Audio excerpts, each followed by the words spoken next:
Consecuentemente, como esa presión y saturación generalmente son concentrados, podemos encontrar la temperatura y el lambda con fines de poder resolver la ecuación de los balances de calor. Y otra cosa que tenemos como dato es el vacío que hacemos en el último efecto, porque recordarán que lo que nosotros tenemos que hacer es garantizar un gradiente de presión, pero ¿para qué? Para que también las temperaturas de ebullición en los subsiguientes efectos, arrancando desde el primero, sean cada vez más bajas y de esa manera garantizar que los vapores que se generan en cada uno de los efectos sean los medios calefaccionantes para los subsiguientes efectos. ¿Y cuál es finalmente el resultado positivo que logramos de poner un sistema de múltiple efecto cuando queremos hacer una significativa concentración de una solución frente a un único efecto grande que podría tener un área de transferencia muy grande y podríamos en un solo efecto lograr esa concentración? Ocurre que cuando tenemos un efecto muy grande es en el único efecto donde nosotros tenemos que incorporar ese vapor que viene de caldera, y ese es el vapor caro. Por lo tanto, el costo energético es elevado. En cambio, si nosotros reemplazamos esa alternativa frente a varios efectos más pequeños, obviamente que el consumo para el primer efecto del vapor que viene de caldera va a ser muchísimo menor, y ese costo de consumo de vapor va a ser muy pequeño, y no vamos a necesitar más que eso para el primer efecto de evaporación, porque para los subsiguientes efectos no vamos a incorporar vapor vivo, sino que son los vapores provenientes de los efectos precedentes los que nos van a permitir evaporar nuevas cantidades de agua. Ahí está la clave. ¿Sí? Por esa razón es que se trabajan los múltiples efectos. A pesar de ello, los múltiples efectos son grandes en sistemas donde hay que concentrar y en producciones elevadas. Las cajas de evaporación son muy grandes. Imagínense si nosotros trabajamos con una sola, ni pensar. Bueno, y aquí es donde decíamos hay dos tipos de alimentación, paralelo y contracorriente. El ejemplo que vimos era de paralelo. ¿Cómo identificamos un sistema en paralelo? Es cuando tanto la alimentación diluida como el vapor vivo que viene de fuera del sistema entran ambos al mismo efecto, al primer efecto. Y el vapor que se forma va al segundo efecto, y el licor que se concentra en parte también va al segundo efecto. Ambos van al mismo efecto, a que se vaya concentrando más la solución, aunque por el hecho de que se va evaporando cada vez más agua, hasta llegar a un punto final. Los resultados de esto, ya habíamos visto los balances, nos daban, bueno, al principio nosotros teníamos que, este es un ejemplo de 3 efectos. No lo tenemos, no lo habíamos dibujado, ¿no es cierto? Bueno, lo vamos a volver a dibujar para que lo entiendan. Entonces, habíamos visto de que tenemos que tener 3 ecuaciones.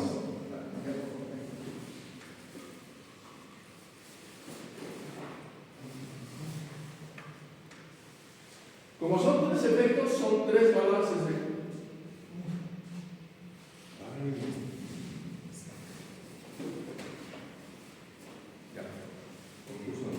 Como son 3 efectos, nosotros tenemos 3 balances de calor. Ahí están el primer efecto, segundo efecto y tercer efecto. Esto es fundamental. Calor salido igual calor ganado. Habíamos hecho una serie de suposiciones, no vamos a volver a dar la clase anterior. Pero en base a esas suposiciones decíamos de que el calor salido era igual al calor ganado. Pero ¿cuál era la consideración que hicimos? En un primer efecto, el único que sería calor era el vapor vivo que viene de afuera. Ahí está, el BS lambda S.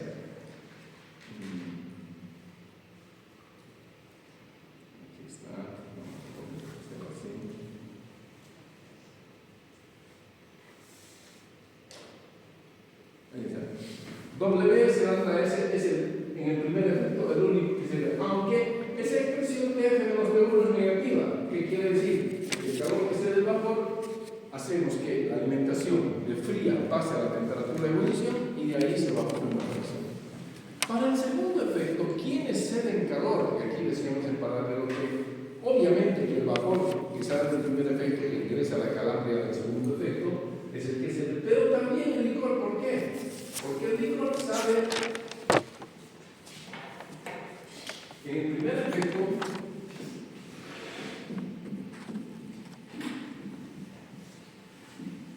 aquí está y aquí está el vapor. El vapor que sale del primer efecto, del W1, primer efecto, ingresa como elemento calefaccionante a la calandria del segundo efecto. Ahí está. Y el licor también ingresa como alimentación, al segundo efecto. Entonces, lo que pasa es de que aquí la condición reinante es TS y aquí la condición reinante es T1. Este vapor viene con esta temperatura T1. Y este licor también viene con la temperatura T1. Pero resulta ser de que para que este vapor sirva, la presión acá 2 tiene que ser menor que la presión 1. Consecuentemente, la temperatura 2 de ebullición va a ser menor que la temperatura 1. Por lo tanto, si a T2, temperatura más baja, ya hierve y este está a T1, temperatura más alta, en fase líquida, hay una evaporación flash acá, inmediatamente que ingresa, y por lo tanto el licor aquí cede calor, porque se va a tener que bajar su temperatura de T1 a una T2 más baja. Como cede calor, entonces tiene que estar del lado de quienes ceden calor, porque al margen del licor, el que cede calor obviamente es este vapor que se condensa y cede su calor latente. Ahí está la expresión que nos aclara perfectamente esa situación. Entonces, tanto el vapor que viene del primer efecto como el licor que viene del primer efecto son los que ceden calor para que se forme el vapor W2 y así sucesivamente hasta el final. Tenemos un triple efecto, tenemos 3 ecuaciones de calor en cada una de las calandrias. Pero hay 4 incógnitas. ¿Cuáles son? W1, el vapor que sale del efecto 1, W2 y W3 y WS, que es la cantidad de vapor que viene de afuera. Y la cuarta ecuación era un balance de materia simple, donde decíamos que la suma de los vapores que se forman es igual a un vapor total formado. Ese vapor total formado no es una nueva incógnita, sino que lo sacamos con el balance de calor que nosotros habíamos hecho antes. Y entonces, resolvíamos la ecuación con una condición de que en principio tendríamos que partir de una suposición. ¿Y cuál es esta presión 2? O en el tercer efecto, bueno, el tercero, el cuarto, etc. ¿Cuál será la presión 3? ¿Cómo nosotros obtenemos esta presión que no la tenemos? Porque los datos de presión que tenemos van a ser PS, esto sí es dato, y va a ser la última que asimilamos a la presión de vacío, y esto sí es dato. ¿Cómo obtenemos esto? Partimos de una suposición que nos dice que la variación de presión entre efectos es el rango de presión del sistema. ¿Y cuál es el rango? La máxima presión y la mínima presión. Ese es el rango. Entonces es el rango, presión S menos presión de vacío, sobre el número de efectos. De esa manera yo puedo encontrar este delta P. Y el número de efectos, si yo ya los tengo, los conozco. Y si estoy diseñando, los supongo. Es lo mismo que en intercambiadores. Cuando no tengo el equipo, supongo ciertos datos. Entonces, de esa manera, vamos a saber cuánto varía entre efectos. Y como conocemos la primera y la última, las intermedias se van a sacar en función de este delta P. ¿Qué quiere decir eso? Que PS es la presión 1 va a ser igual a la máxima menos el delta P. La presión 2 va a ser igual a la que viene, a la precedente, menos el delta P. Y así sucesivamente. Y con estos datos, yo ya puedo sacar temperatura 1, lambda 1, temperatura 2, lambda 2, y ya tengo toda la información para resolver el sistema de ecuaciones. No hay ningún problema. Resolvemos y obtenemos los flujos. Y una vez obtenidos esos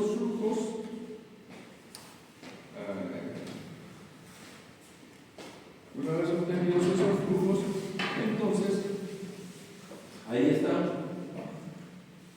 Nos vamos a las expresiones de Fourier a objeto de obtener las áreas de transferencia que habíamos dicho era una de las suposiciones, deben ser iguales en todos los elementos. Esa es la imposición.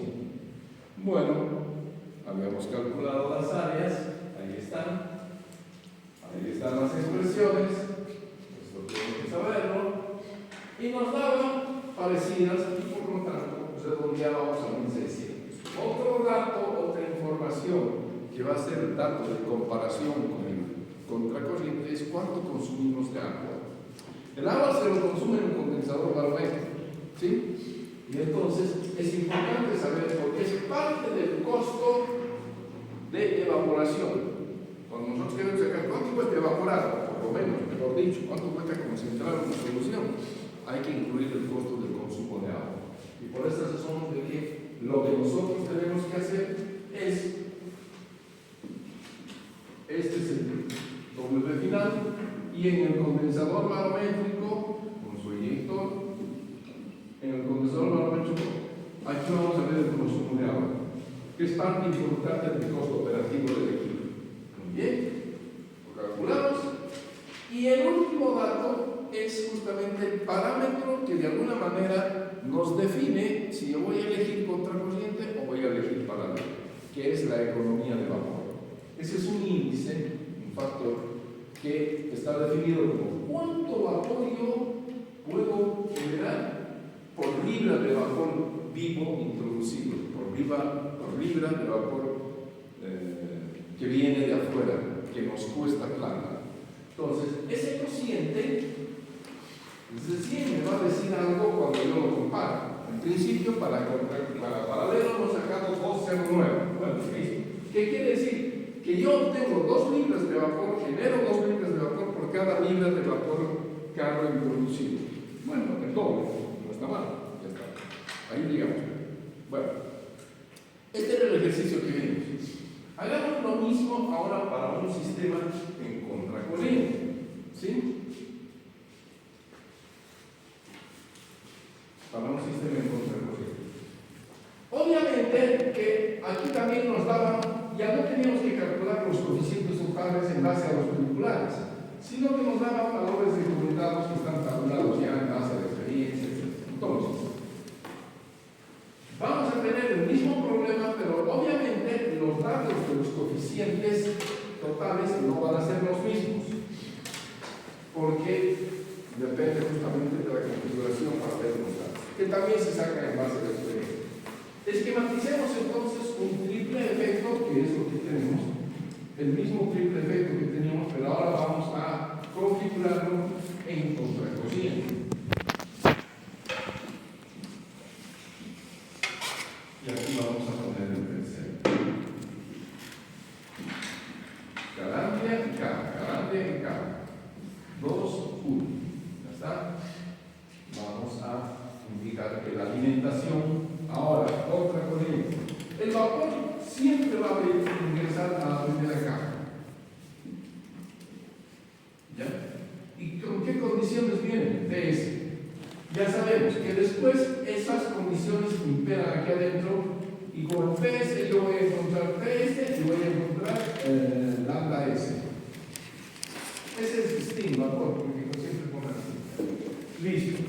¿Qué más teníamos? Decíamos que es un triple efecto, y en el tercer efecto se obtiene un vapor que se lo condensa, pero con un condensador barométrico, inyector, e introducimos agua. Y hacemos un vacío, ¿sí? Aquí vamos a ver una presión de vacío, que en este caso se va a comunicar directamente sin mucha pérdida a la última caja. Las condiciones en la última caja van a ser P3, obviamente P3 y lambda 3. Aquí ya sabemos, va a ser presión 2, temperatura 2, lambda 2. Y aquí va a ser presión 1, temperatura 1, lambda 1. ¿Cuáles son las condiciones en esta caja? Pues, perdón, en esta calandria. Son las que van a traer este vapor que yo... ¡Ay, estoy haciendo! Contracorriente tengo que hacer, ¿cierto? Vapor. Sí, está bien. Esto va a ingresar acá. Esto va a ingresar acá. ¿Ya está? Por lo tanto, este costumbre, el W2, así lo pongamos.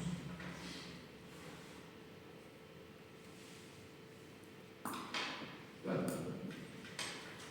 Ahora esto me lo voy a hacer. Y este va a ser todo. Pero mi alimentación yo la voy a introducir aquí. Y entonces voy a tener condiciones WF, CF, TF y XF. Ahí está. Como es el tercer efecto, porque tiene su letrero tercer efecto, entonces, ¿qué va a pasar? Va a recibir calor de un segundo efecto, el W2, que quiere decir que esto no cambia. Esto va a ser presión 2, temperatura 2, lambda 2. Y entonces va a evaporar un vapor que se va a llamar W3. Porque está saliendo de la caja 3. Y aquí entonces nosotros vamos a obtener un licor. Y este licor va a ser WF menos W3, porque eso es lo que se está separando. Tengo que elevarle la temperatura desde TF hasta T3. Y entonces, aquí fíjense, obviamente, al igual que en paralelo, en el primer efecto, recuerden, tenía que calentar desde TF hasta T1, temperatura reducida. Y aquí también, desde TF hasta T3, pero no hasta T1, pero bueno, igual tengo que calentar. Entonces, ahí está, vamos a hacer los balances. Pero lo que decíamos es de que este dato de presión de vapor podemos asimilarlo al dato de la presión. ¿Ya está? No hay mucha conexión porque la conexión es prácticamente inmediata. Entonces, aquí viene el contracorriente, porque el licor está ingresando por acá y el vapor está ingresando por el otro lado. Y eso va a ocurrir en todos los efectos. Solo que aquí, para que este licor que se ha concentrado en parte hasta una X3 de concentrado, que es la caja 3, tiene una presión de 3 y una temperatura de 3 y va a ingresar acá. Así lo pongamos. Pero podrá ingresar, ahí está la pregunta, si las condiciones son T3 y T3 de entrada y presión 2 por el gradiente que tenemos que garantizar por el vacío que estamos haciendo acá, donde se debe cumplir la condición de que presión 1 tiene que ser mayor que presión 2 y esta tiene que ser mayor que presión 3. Por lo tanto, presión 2 va a ser mayor que presión 3. No lo vamos a dejar. Está una presión más baja. Por esa razón de que en contracorriente necesitamos una bomba. Al el impulsor y de aquí sale. Necesitamos una bomba. Primera diferencia. Bueno, así sí podemos ingresar.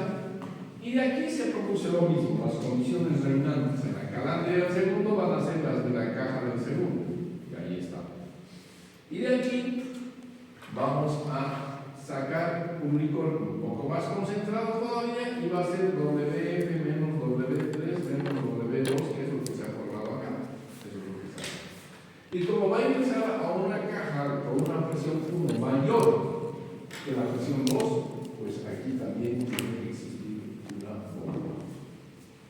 Ahí está. Y finalmente vamos a tener el producto que también lo bombeamos al final. Y aquí va a ser el producto con una concentración XP, con otra cosita. ¿De acuerdo? ¿Qué más nos falta? Nos falta sacar los condensados de cada uno de los efectos. Ahí está, ingresa agua. Ese sería más o menos el diagrama completo. Muy bien. Esto mismo que hemos hecho en paralelo lo hagamos en contracorriente. Y los datos van a ser los mismos. Aquí son 50.000 también, y esto suponemos 1. La temperatura. ¿Cuánto es? Bueno, ahora te lo vemos. Y este era el 10% que queríamos elevarlo hasta una concentración del 50%. Eso es. Y para eso hacíamos un vacío, lo mismo, que nos daba de 1,95, ¿no es cierto? Ya lo vimos. Y esto era 26.7 absolutas. CIAS. Esto también son sillas. Esto lo tenemos de anterior ejemplo. No me estoy acordando para la temperatura, ahí nos va a dar. Y ya está. Entonces hagamos los balances. Igual, arrancamos del tercer efecto, arrancamos del primer efecto, es indistinto. ¿Sí? Entonces, en el primer efecto que tenemos, ¿quién cede el calor? El vapor vivo. Será, entonces, WS lambda S. ¿A quién cede el calor? A este licor. ¿Sí?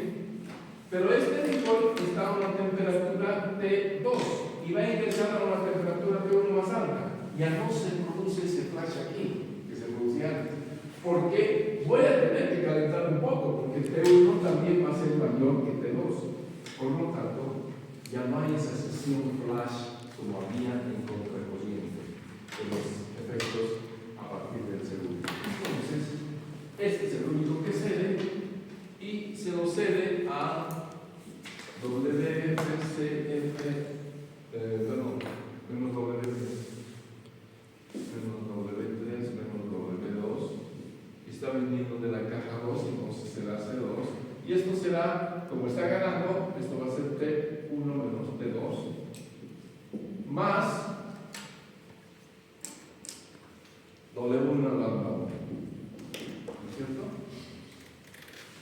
En el segundo, quien cede va a ser el W1 lambda 1 y quien gana va a ser en el segundo este licor que está ingresando y va a ganar porque va a ingresar a una temperatura T3 y se tiene que calentar hasta T2 porque T2 es mayor que T3 porque T2 es mayor que T3. Entonces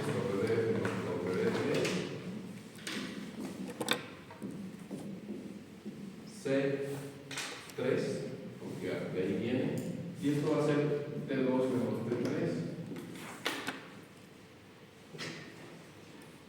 Se calienta y se forma W2, ¿no es cierto? Esto se calienta hasta T2 y se forma W2. Y el W1 es el que está así. Y en el tercer efecto, quien cede calor es el vapor que viene del segundo. ¿A quién? A la alimentación.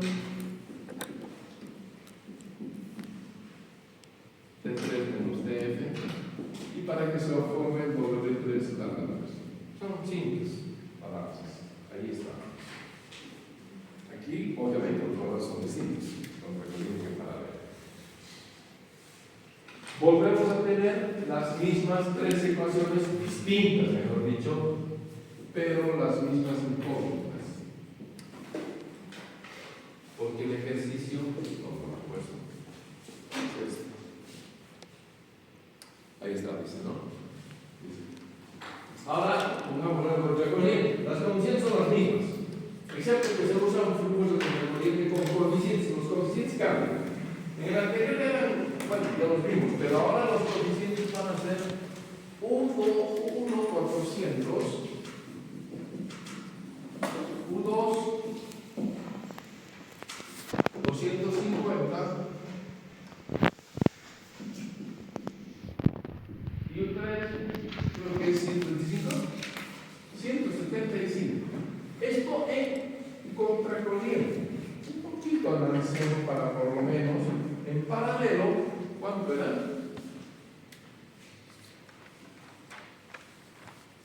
600, 250 y 125.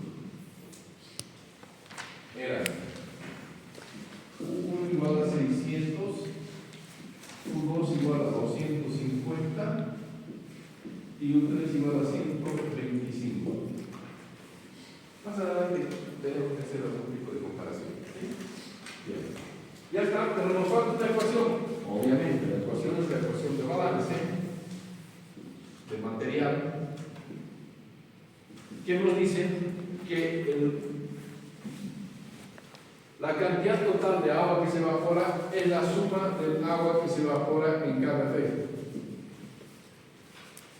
Estas son las mismas incógnitas que las habíamos visto. No aumentamos nada. Aumentamos esto.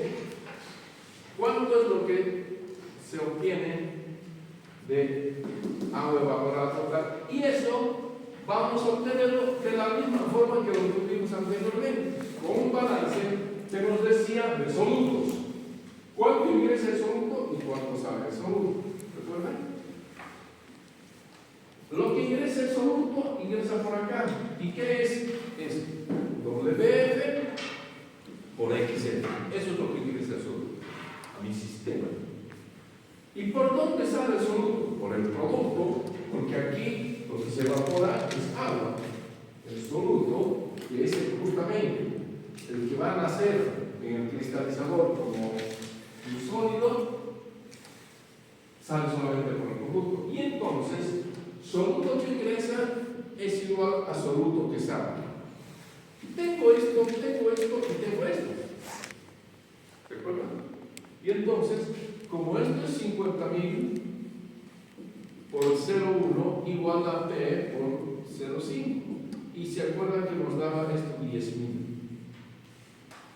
El producto, 10.000. Si yo he ingresado 50.000 y por acá saco un licor concentrado de 10.000, pues la sumatoria total de agua evaporada va a ser 40.000, porque tiene que dar sumado, me tiene que dar los 50.000 que ingresamos. Por lo tanto, fíjense ustedes que este valor ya lo tenemos. Entonces, es un sistema de ecuaciones.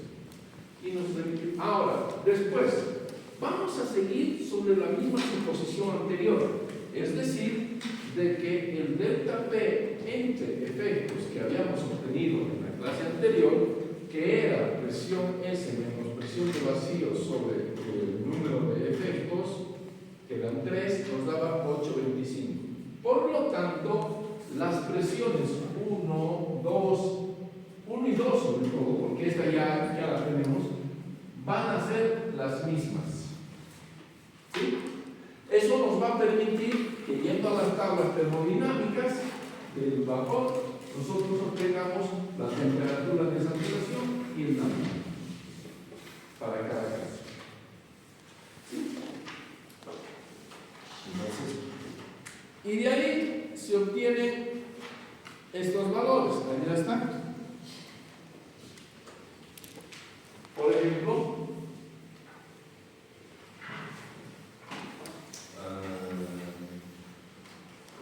W2. Lambda 2 es 9,81, ¿no ven? Y lambda 3 es 1,22. Aquí está, es 1022, 9. No se piensa mucho en lambda, las temperaturas. ¿Cuántas son? 125. T3 no cambia. ¿Por qué? Porque T3 la obtuvimos con P3. ¿Y qué es la P3? Es la presión de vacío. Y el vacío es el mismo. Por lo tanto, esta temperatura T3 va a ser la 125 que también estaba en la anterior. Y esta temperatura, que tampoco cambia, va a ser la 244 grados Fahrenheit que estaba en la anterior. Porque cambian son los internos. ¿Sí? Bueno. Ahora. Bueno, en realidad estamos al principio con lo mismo. 125, 194, en principio estamos con lo mismo, pues no va a cambiar, porque yo estoy diciendo que cambie. ¿Qué quiere decir? Que como yo estoy manejando el principio delta, pues las presiones intermedias van a ser las mismas que antes. Claro, si yo no estoy cambiando el delta P. Entonces, esta presión va a ser la misma y la temperatura va a ser las mismas 224, que está arriba, y este 194 y esta da 125. Ahí está. Lo mismo, hasta aquí no cambia nada. Miren, todo es lo mismo. Y la presión de vacío aquí. Y los lambdas van a ser los mismos. Lo que pasa es que esos mismísimos valores yo los voy a meter en funciones distintas. Porque aquí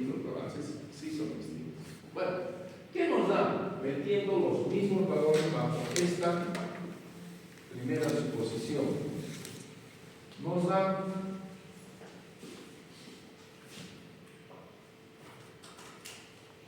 esos valores. Ahora sí, un poquito vamos a... No,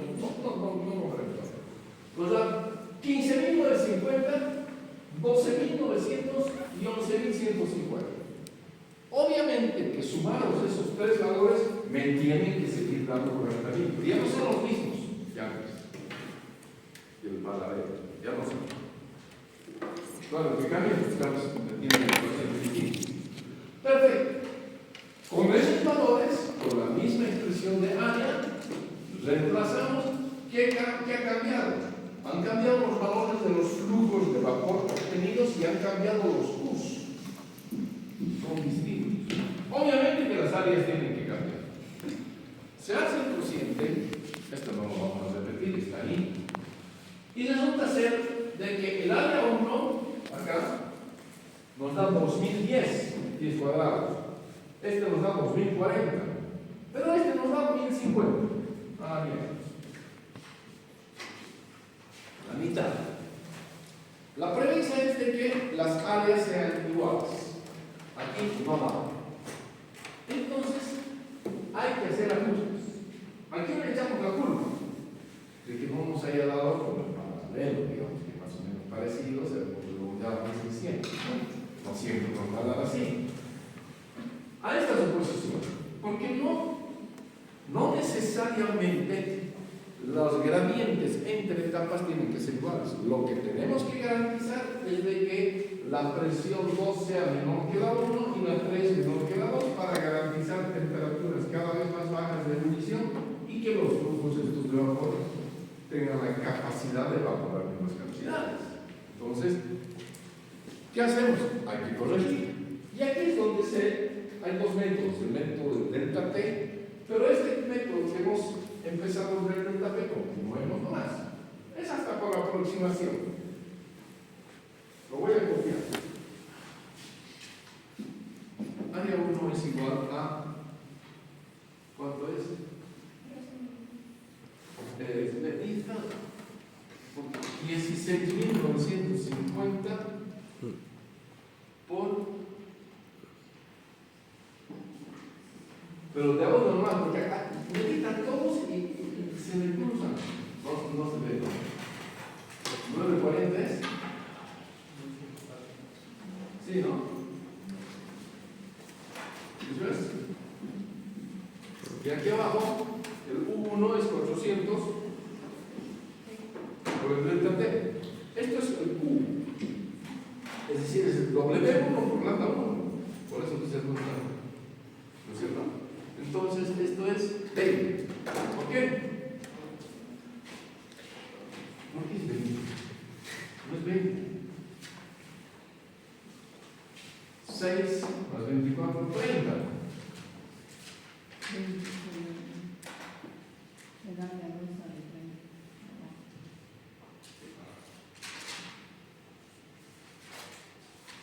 A ver, 16.950 por cuánto es 940, digamos. ¿Cuál es el 940? W1 961, aquí está. W1, W2, estoy en corriente, sí. W1, W2, W3, ya. Y se obtiene esto. 15.950, 12.900, 11.000. Ahora. No puede ser. Pero ustedes no lo entienden. En área 1, ¿quién cede calor? W será S, cede calor fuera.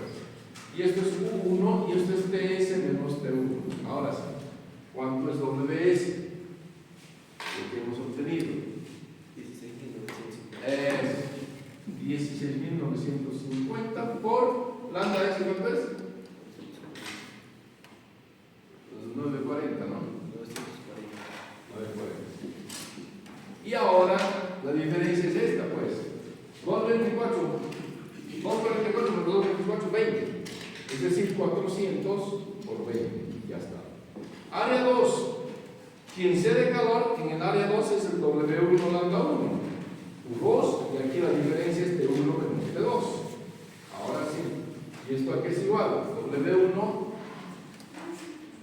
15.950, ¿lo ven? Por el lambda va a ser 960, ¿por qué es? 61. Estoy diciendo. Ya, pero no importa. ¿Cuánto es el U? 250. ¿Y el delta T cuánto es? Es este. Este que es 224 y este que es 194. ¿Cuánto va a ser? 30. ¿Lo ven? Y el área 3 va a ser W2 lambda 2, U3, la diferencia entre 2 menos T3. Y esto va a ser igual a 16.000, 15.950, ¿eso cuesta? No, Sí, está bien. Y 12.900. 12.900 por ¿cuánto va a ser? 981, ¿no ves? 981 dividido 175 por, y aquí T2 menos T3 va a ser 194 menos, ¿cuánto es? 69. 69, ya está. Voy a poner esto 244 menos 224, así voy a poner. Esto voy a poner 224 menos 194. Y aquí voy a poner 194 menos 125. Ya. Con esto me daba 2000, 2000 más o menos y 1000. Entonces, lo que decimos es, ¿por qué echamos la culpa? Al delta T. No es que tengan que echar la culpa, sino ¿dónde recurrimos para poder modificar aquello? Tenemos que recurrir a que esto puede cambiar. Esto no va a cambiar. Esto no va a cambiar los valores. Pero internamente no necesariamente tiene que ser 825 entre medio. Pero ¿por dónde arranco? Arrancar por los requisitos del edificio. ¿Qué tengo que hacer? Lo que tengo que hacer es bajar esto a expensas de subir esto. ¿No queda verdad? Bueno, este valor no se mueve y este valor no se mueve porque esto está en base a una porque viene afuera y este es un vacío que no lo voy a cambiar. ¿Qué es lo que tengo que modificar? Entonces, las temperaturas T1 y T2, esas son las que tengo que cambiar. ¿Cómo cambio? ¿Hacia dónde voy a tener que tender con esta temperatura T1? Para que esto baje. Para que esto baje, todo esto tiene que ser más pequeño. ¿Sí? Y si esto es 20 grados, 20, para que todo este conjunto sea más pequeño, ¿cuánto tiene que ser esto? Más grande. ¿No es cierto? Y para que esto sea más grande y esto no cambia, ¿a qué lado tiene que tender T1? Para que esto sea más grande. ¿Ah? Más pequeño. Claro, tiene que bajar, ¿no es cierto? Porque de esa manera, si yo en vez de 224, pongámosle, le pongo 215, este cociente va a ser más grande. Al ser más grande este cociente, va a bajar este. Entonces el T1 tiene que bajar un poquito, ¿no es cierto? Un poco lo mismo con esto, porque esto también tengo que bajar. ¿Qué quiere decir? En vez de 194 también lo voy a bajar un poquito para que esto sea un poquito más grande, ¿no es cierto? Y al bajar un poquito este, entonces este se acerca a este, ¿no es cierto? Y al acercarse, esto se hace más chiquito. Y al ser más chiquito, esto va a crecer. Ya está. Así de simple. Ahora, claro, yo puedo ir dándome valores cualquiera hasta que más o menos se nivele. Pero una primera aproximación puede ser y decir, bueno, a ver, área de la suma. ¿Cuál es el medio? Esto es 5100 y eso es lo que hace ahí. Porque es 2000 y pico, 2000 y pico, 5100. A ver, el término medio, ¿cuánto es? Si yo lo divido entre 3 y así. Y eso es lo que nos da allá. Miren, los 2010 más los 2040 más los 1050, que son los valores de áreas ya específicos, calculados, me dan un promedio de 1700 pies cuadrados. Promedio. Entonces, lo que se puede hacer es modificar un poco las temperaturas e incluso yo voy a optimizar con las modificaciones, no voy a trabajar con unos 1700. Puedo hasta suponer, y eso es lo que hace, mire, porque 3 por 1700 son los 5100 pies. Bueno, lo veamos. Puesto que las superficies de calentamiento para los tres efectos son bastante desiguales, las diferencias de temperatura empleadas en los efectos deben, por lo tanto, modificarse para cumplir con las condiciones del problema. Para la primera prueba, saquemos un promedio, también 700, pero con una mejor distribución de temperaturas y presiones. Sin embargo, podemos nosotros obtener menos que 1700, optimizando un poquito de superficie. Claro, las dos primeras van a bajar a expensas de la otra que va a subir. Y entonces lo que hace es hay que recalcular, hay que trabajar con nuevos valores de temperatura. Eso nos va a generar nuevos valores de lana. Ahora, con esos valores que yo estoy recalculando, con eso yo encuentro el lana. Y voy a encontrar las presiones, que ya no van a ser con esta diferencia, pero van a seguir siendo, van a seguir pagando. Eso es cierto. Bueno, y finalmente, ¿qué es lo que hace? Ahí está. Recalculando, lo que hace más o menos es hacer de qué. En este segundo de calcular temperatura, en vez de ser 224, va a ser, la temperatura va a ser 216. Lo que ustedes han dicho, aquí va. La otra, en vez de ser 194, va a ser 175. Esta va a ser 175. Ahí están. Los dos valores los hemos bajado. T1 y T2. Y al ser 175, esta diferencia va a ser más pequeñita, va a ser 50, no va a ser 69. Y de esa manera. Entonces, se hacen los recálculos. Fíjense ustedes ahora que las presiones, la diferencia entre cada uno, ya les he hecho la vecina, ¿qué les importa? Pero sigue siendo un gradiente que va disminuyendo hasta el final. O sea, yo sigo garantizando que los vapores van a seguir evaporando nuevas cantidades, porque las presiones van a ser menores. No parejito, no simétrico, pero van a ser menores. Bueno, se hace eso y se obtienen nuevos valores de W1, W2 y W3 y obviamente WS. Y miren ustedes, con ese ajuste resulta ser que todos dan más o menos 1470, 50, 90, me le acabo 1500 promedio. Y ya está. Ahora sí ya podemos decir que hemos calculado avanzar. Calculemos el consumo. Aquí los vapores, y eso es bueno tenerlo. W1, ¿dónde está? 15.450.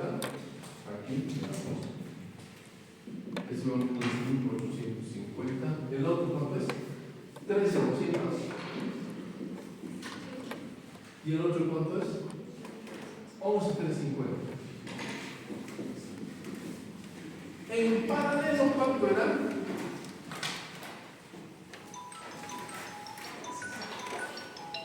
En paralelo era.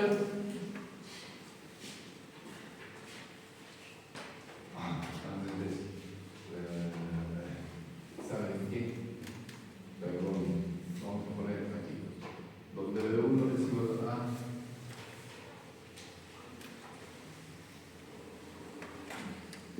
En paralelo era 12.800,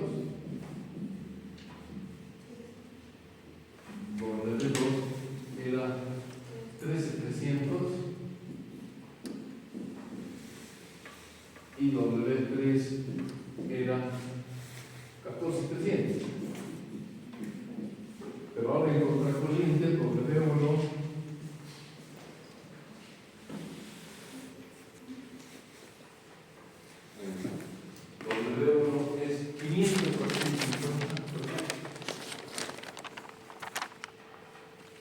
15.450. W2 es 13.200. 13.200. ¿Cuánto es?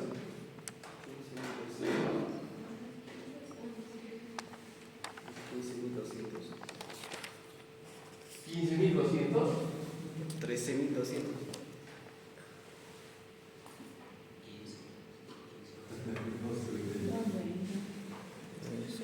Cocina 13 o 15. 13 es parecido, porque ahí abajo el 3 del W3 es más parecido, ¿no? No es así. Pero sumen pues, ¿cuánto sale? Decir, para con 13 o con 15. ¿Cuánto sale los 16.000? Es decir, los 40.000. A ver, 15, 15, 30, 41, se pasa. Pues no es 15 entonces. 13. Claro, 15, 28, 38, 39, 13. Claro. 13, 200. 13 es Sí. 200, ¿no? Y este W3 es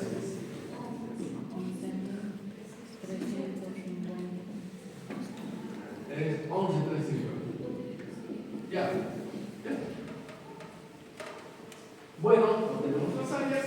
Vamos a ver este. Al final vamos a hacer. Ahí está. Calor al condensador, lo mismo. Tengo que yo condensar este W3. O sea, W3 lambda 3 va a ser igual a W del agua, CP del agua y delta T del agua.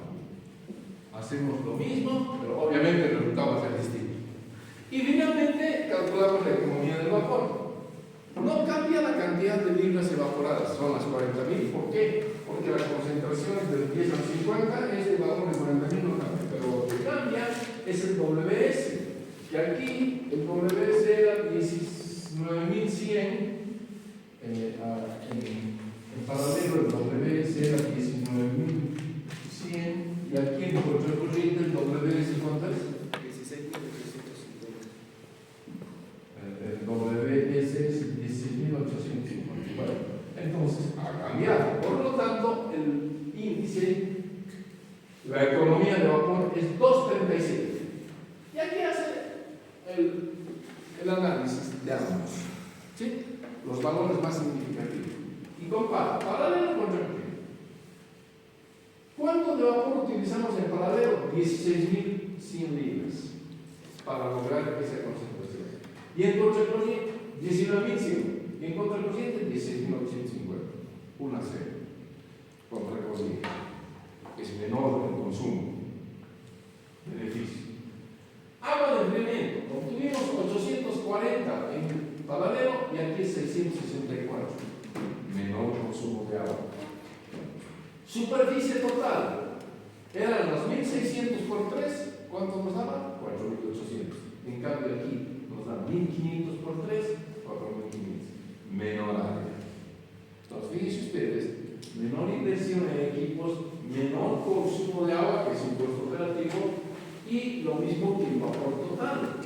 Entonces, obviamente que para este caso, contracorriente es mucho mejor. Pero hay una cosita que nos estamos olvidando. En contracorriente necesitamos bombas. Y eso va a tener que incluirse más. Aunque la incorporación de las bombas no va a cambiar la inclinación, para este ejemplo, de que hay que preferir contracorriente. No va a ser tan significativo como esos 3 valores que nosotros estamos obteniendo. Entonces, definitivamente, no más para este caso paralelo.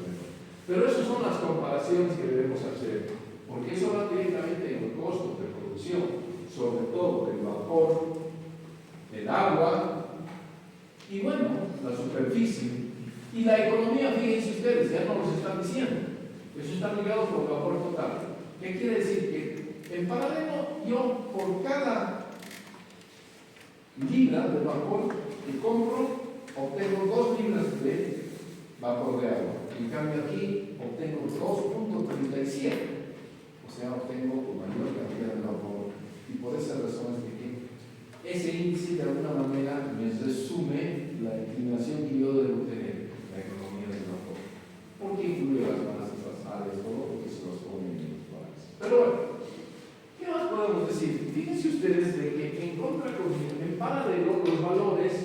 van de 600, 250 y 125. Se puede ver que en paralelo, cuando van las corrientes en paralelo, hay una mayor diferencia de los coeficientes, es decir, la transferencia, porque el coeficiente total es amplio, la transferencia de calor es más significativa en el primero porque los U's iniciales son mucho más altos que los finales. Entonces hay una gran transferencia en el primer efecto, que va a ser correcta, podemos decir. Pero ojo, estamos hablando de transferencia solamente. Porque aquí el 1 está mal. En el medio son iguales. Acá podríamos decir que hay mayor transferencia en contracorriente en el último. Es que claro, porque nosotros acá estamos introduciendo un fluido frío, ¿no es cierto? Y lo estamos elevando nosotros acá hasta 125 solamente. Desde 80, 60, 20.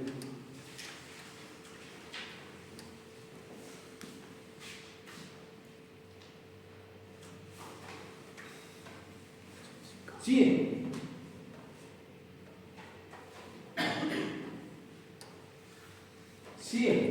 O sea, desde 100, miren ustedes que lo vamos a elevar solamente 25 grados y ya se evapora. En paralelo, yo desde 100, ¿está? Temperatura TF desde 100, tengo que elevar hasta 224. Entonces, el delta T, en este caso, el vapor vivo va a consumirse bastante en el calentamiento, porque de 129 a 224 tengo que calentar mucho para que se evapore. Acá tenemos solamente 25 grados y ya se evapora. ¿Sí? A pesar de ello, en virtud de que también se toma en cuenta el Q y también se toma en cuenta el doble de él, entonces por esa razón también resulta ser de que lo que se va a obtener acá son 700 y acá en paralelo se obtiene. Hay que tomar en cuenta también los lambdas, ¿sí? Los lambdas cada vez van a ser más grandes. Pero sobre todo lo que nos va a interesar es lo siguiente, de que esta diferencia es significativa. Ahora, si la alimentación fuese viscosa, en frío viscosa, nos conviene contracorriente. ¿Por qué? Porque a medida que se concentra, si tengo yo una solución viscosa, y bueno, a medida que se concentra, pues puede ser más viscosa, porque la viscosidad no viene del agua, sino viene del soluto. Y entonces, si estoy concentrando, cada vez más viscosa, pero me voy a encontrar con temperaturas más altas, eso va a contrarrestar el hecho del crecimiento de la viscosidad que de alguna manera dificulta el flujo, pero lo voy a contrarrestar con temperaturas más altas. Entonces, para fluidos viscosos, quizás con equilibrio. Para fluidos calientes, si el fluido es caliente, mejor es este paralelo. ¿Por qué? Porque si está caliente, que estamos a 200, qué bueno, porque este vapor caro, en principio, así para el ejemplo, el paralelo que tengo, miércoles, yo tengo que gastármelo casi todo en el calentamiento. Tengo que calentar 124 grados. En cambio, si está caliente, voy a gastar poquito en el calentamiento, que es 24 grados, pero lo que más me interesa es evaporar. Por lo tanto, voy a evaporar una cantidad que, contrarrestando a lambda, va a ser más bajo, entonces voy a poder lograrlo. Entonces, para sistemas en caliente es mejor que nosotros utilicemos en paralelo. Bueno, y así se pueden ver muchas otras, pero no son ideas. Otra cosa que podemos decir es de que el Q cambia esto, pero como cambia el lambda, básicamente el Q permanece constante. Si nosotros empezamos a calcular W es lambda S, W1 lambda 1, W2 lambda 2, vamos a ver que el Q básicamente es constante. Entonces, Desde ese punto de vista, si esto es constante y a mí me interesa el menor área posible, entonces esto debe ser alto y esto también tendría que ser alto. Ese es el problema. El delta T siempre vamos a preferir que sea alto porque es la fuerza impulsora para que el calor fluya. Y el coeficiente total de transferencia, obviamente, me interesa que sea alto porque justamente el coeficiente que me indica la intensidad del flujo de calor.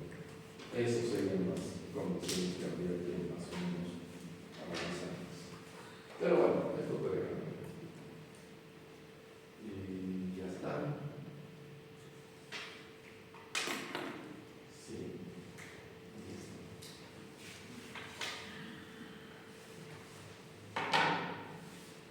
Y bueno, no tendría que estar, pero no va a más. Eso